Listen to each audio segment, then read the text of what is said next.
Trying to find an answer to this one online is, well, it's a deep rabbit hole. The question being, will 28mm road tyres fit on my road bike? Now, the reason why this isn't just a straight yes or no or black and white answer is that it's complicated. Not all tyres are the same, even when comparing the same size tyres across manufacturers. Not all rims are the same. Not all Giant TCR frames are the same either when it comes to tyre clearance, with the 2021 models having a lot more room for larger tyres than the frame that I have, the 2019 model. The tyre pressures you run can influence the size of the tyre that it blows out to, and it also comes down to the amount of clearance that you're happy to have. Some people are happy to run with a real close shave on their bike, others are happy to stick with the traditional 3mm clearance or more rule between the tyre and the frame.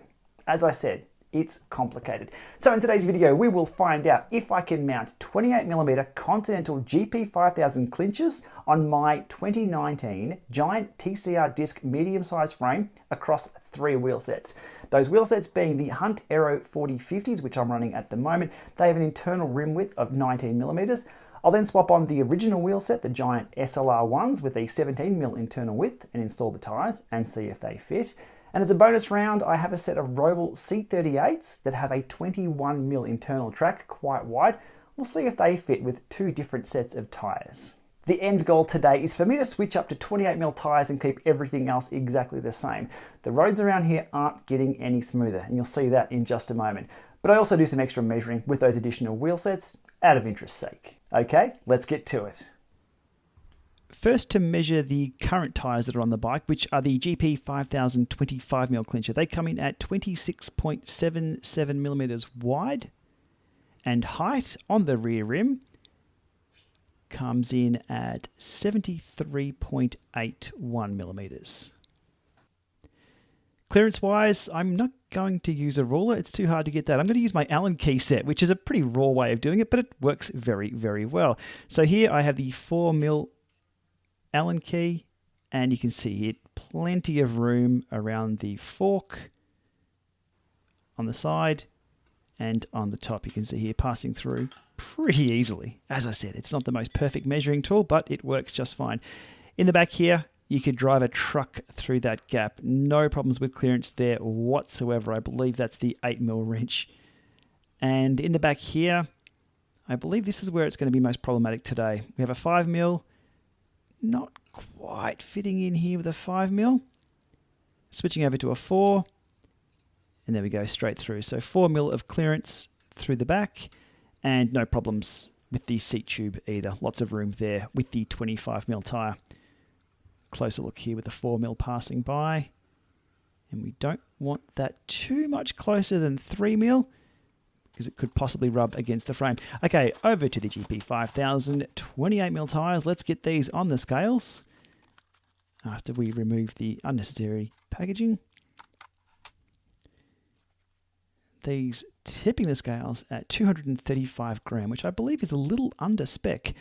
That weighing absolutely nothing. Now the tubes I'm running are some latex tubes. Very difficult to find the correct length valve for these, so I have some 20mm valve extenders on these latex tubes. We'll get these out and put these on the scales as well. And this tube coming in at 61 plus the extender 63. We'll put the valve extender on here to make sure we have enough grab so we can pump these things up when they're on the deeper rims.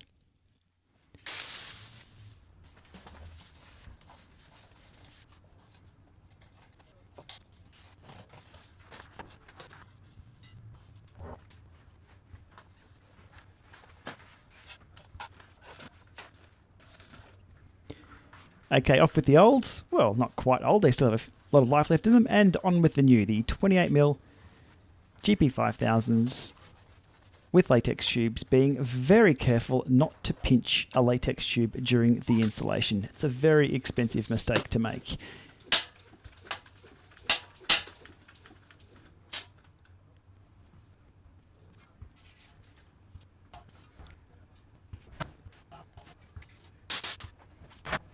One down, and rinse and repeat.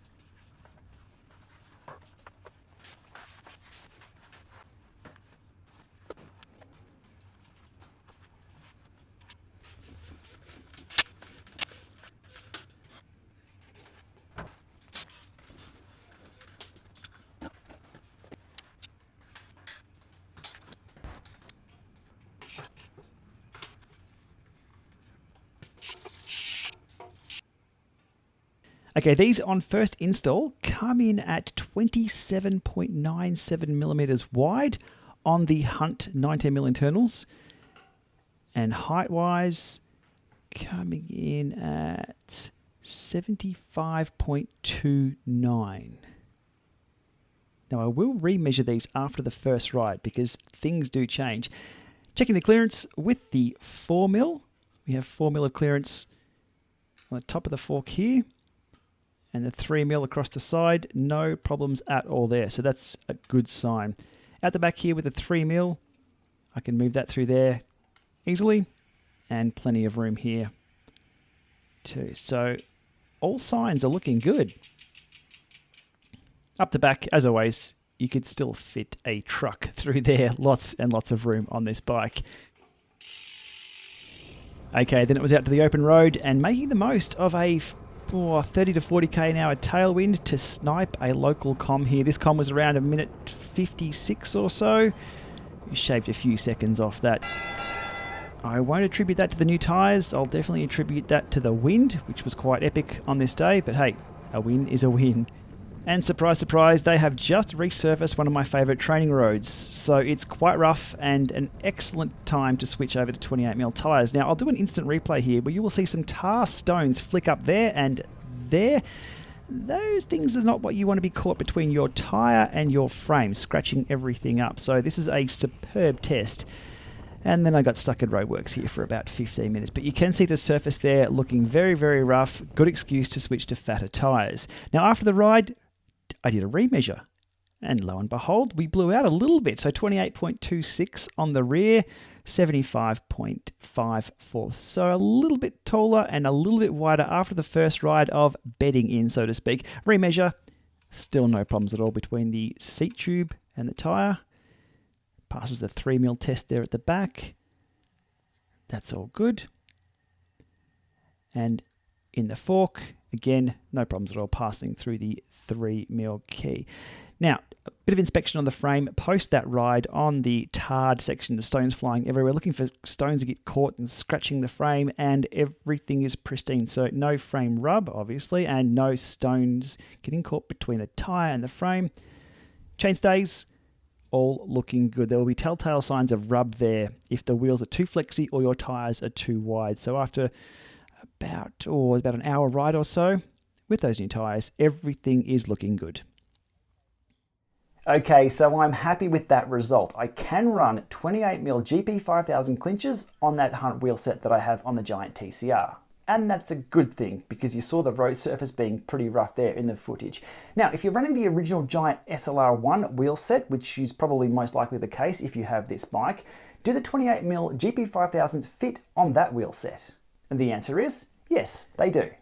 Okay, and here's the 28mm tyres installed on the Giant SLR1s, coming in at 27.39, so a little skinnier, and passing the fork test, no problems at all with the 3mm key.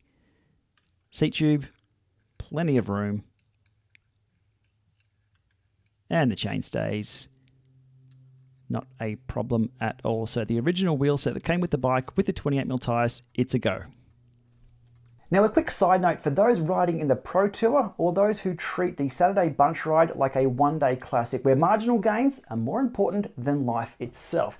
Now, there's something called the Rule of 105. Now, I'll link to the article in the video description below, and in summary, the Rule of 105 states that the rim must be at least 105% the width of the tyre if you have any chance of recapturing airflow from the tyre and controlling it or smoothing it. Yes, it's all about the aerodynamic properties of the wheel and the tyre combination, and both the Hunt and the Giant SLR1s break that rule, Rule 105, by just a little bit with that 28mm tyre. Now, does it matter? Well, I guess that's your call. It's not something I'm going to be losing sleep over for my bike setup.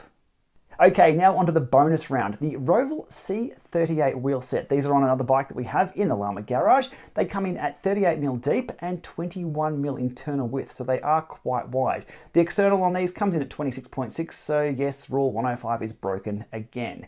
Will they push the tyres out too wide to fit in my giant frame? Now, a footnote here, the internal rim width of these tyres measures in at over 21mm, measuring it at 21.34mm, so a little bit over spec. With the specialised turbo 26mm tyres on these rims, they blow out to 29.35mm. That's a little bigger than I expected, but they still passed the 3mm fork clearance test, only just. There's no problems with the seat tube clearance, and it's a pass on the chainstay clearance too.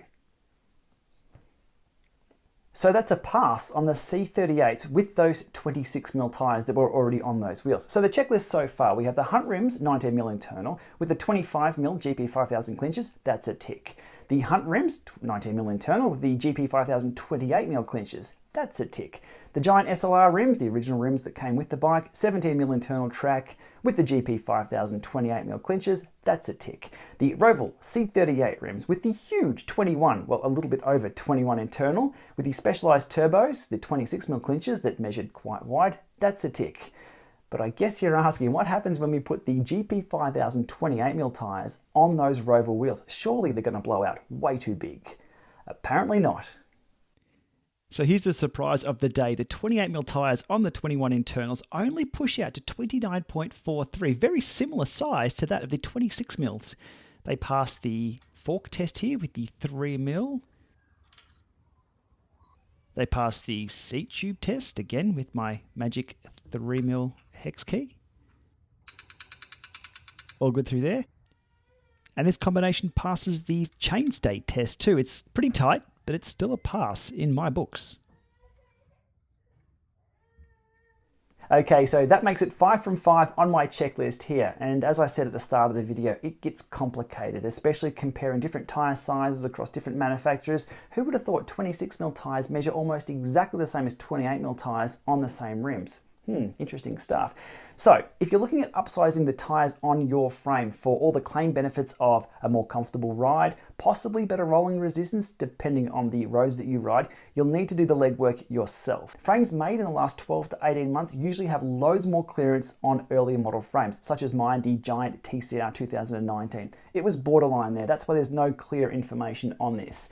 And if you're wondering if I found any significant improvement going from 25 to 28mm tyres on my first ride, no, not really, I didn't. They're only 1.5mm wider on the rim, and I've always run latex tubes, which are a better ride anyway, in theory. They save watts, there's data on that.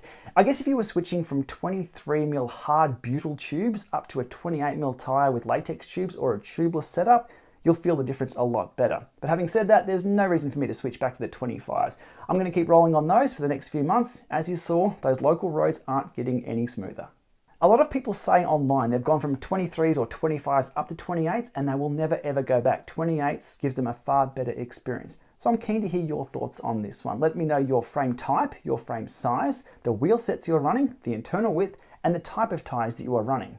I think it'll be a really handy resource to put your information below, so if people are researching this topic looking for a more comfortable ride, they'll get some real-world answers below. Alright, that's a wrap for today. Thanks for watching this one, and I hope it's provided some answers for people looking for information on this topic.